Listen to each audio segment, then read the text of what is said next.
Pada video kali ini kita akan belajar tentang args dan quarks.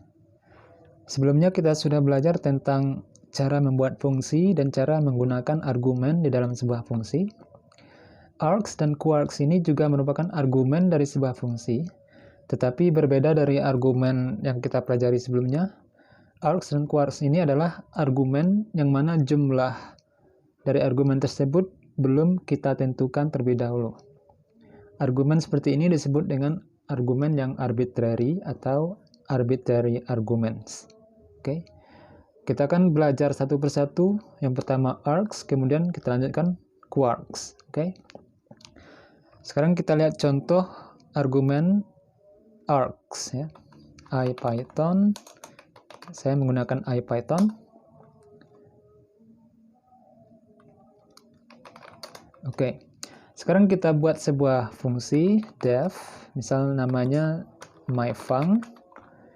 Nah, untuk membuat args, pertama kita harus membuat sebuah tanda bintang. Jadi harus didahului oleh tanda bintang, kemudian baru kita ketik args. Ya.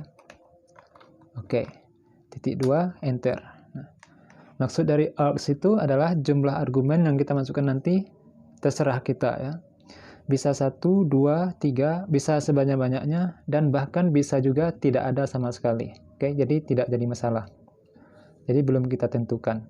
Oke, kemudian bisa kita gunakan argumennya di dalam perintahnya. Misalnya kita buat nomor n sama dengan 0 ya. Ya. Kemudian for I in args.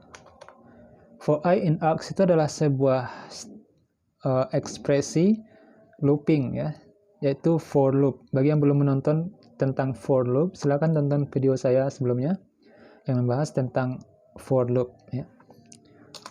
Oke, for I in args, kemudian n plus equals 1. Kemudian kita akan memprint argumennya satu persatu. Oke.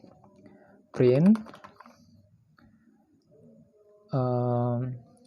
string n ditambah I, oke, tambah titik ya.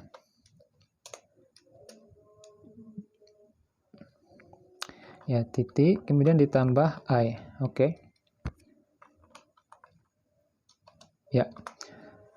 Nah, sekarang kalau kita panggil fungsinya, kemudian kita buat argumen sebanyak yang kita inginkan. Oke. Misalnya kita ingin memprint nama-nama siswa misalnya. Kita gunakan fungsi yang sudah kita buat di atas. Misalnya ada nama mahasiswa misalnya Rudi, Rahmat, Suci, Sinta, apalagi misalnya Dahlia. Oke. Ya. Jadi terserah kita mau siswanya berapa banyak, tidak jadi masalah ya. Jadi karena belum ditentukan. Nah, kalau kita enter, fungsi ini akan dijalankan dan akan memprint semua argumen yang kita masukkan satu persatu dan diberi nomor ya. Nah, itu dia hasilnya. 1 Rudi, 2 Rahmat, 3 Suci, dan seterusnya. Oke. Kita coba lagi, kita masukkan lagi siswanya, ditambah lagi misalnya boy. Oke. Kemudian Wati, kemudian Dino, kemudian Wedi. Oke. Jadi bisa sebanyak-banyaknya ya. Kita enter dan ini akan memprint lagi siswa-siswa yang ada dalam argumen tersebut. Itulah maksud dari args di atas ya. Jadi dia didahului oleh tanda bintang, kemudian args. Jadi argumennya bisa kita masukkan sebanyak yang kita inginkan. Bahkan juga bisa tidak kita masukkan sama sekali. Misalnya myfunc. Oke, kita enter dan dia akan tetap tidak mendapat kesalahan. Artinya dia tetap berjalan tetapi tidak memprintkan apa-apa karena kita tidak memberikan argumen. Jadi tidak akan di-print. Oke. Baik, itu adalah contoh dari args. Kemudian kita masuk ke contoh dari quarks. Oke. Sedikit berbeda dari args. Quarks ini maksudnya adalah keyword argument. Ya. Keyword argument ini mirip seperti dictionary, ya. Yaitu ada key, kemudian ada value. Oke, contohnya seperti ini. Misalnya kita buat fungsi baru, kita clear aja dulu. Def, namanya mungkin sama saja ya, myfunc. Nah, kemudian untuk membuat keyword argument atau quarks, pertama harus didahului oleh 2 buah tanda bintang, seperti itu. Baru kita ketik quarks-nya, titik 2, enter. Oke. Kemudian baru kita bisa gunakan quarks-nya di dalam perintah. Misalnya, kita akan melakukan looping pada quarks-nya. Untuk melakukan looping pada dictionary, ya, ini adalah dictionary ya.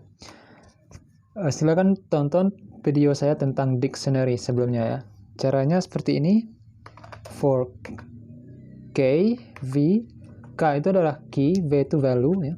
For k, v in quarks, kita gunakan quarks yang di atas, titik items, kemudian tanda kurung, kemudian titik 2.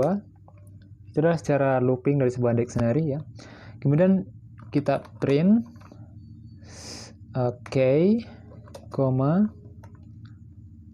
kemudian titik 2, v. Oke. Nah, kalau kita panggil fungsinya myfunc, jadi bisa sebanyak mungkin yang kita masukkan nanti quarks-nya, tetapi memiliki key dan value ya. Yang pertama kita buat key, itu bedanya dari args ya. Args tadi tidak memiliki key, kalau yang quarks ini ada key, ada value. Pertama key-nya misalnya nama,